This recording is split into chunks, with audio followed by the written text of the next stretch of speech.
ভূটান সীমান্তৰ ওচৰত কোকৰাঝাৰ জিলাৰ পৰা প্ৰায় 56 কিলোমিটাৰ নিলগত থকা সেউজীয়া পাহাৰেৰে আৱৰা এখন সুন্দৰ মনোমোহা ঠাই সৰলপাৰা।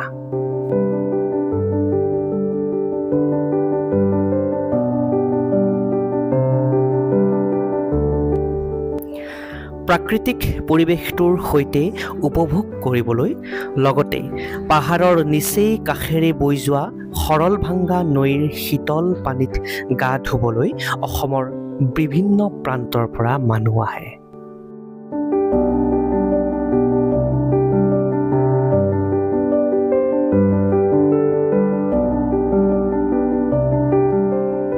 সেউজীয়া পাহাৰখনৰ নিচেই ওচৰেৰে বৈ যোৱা নদীটোৰ সৈতে প্ৰকৃতিৰ এই নৈসৰ্গিক পৰিৱেশটোত সঁচাকৈ আপ্লুত হৈ পৰিলোঁ।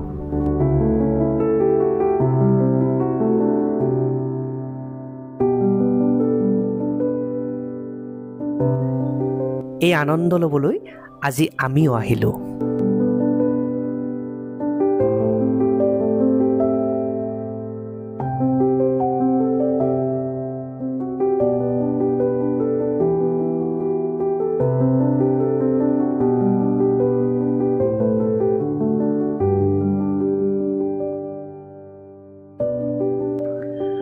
যদি আপুনিও এই সুন্দৰ প্ৰাকৃতিক পৰিৱেশৰ মাজত সময় কটাব বিচাৰিছে তেন্তে ইয়ালৈ আহিব পাৰে।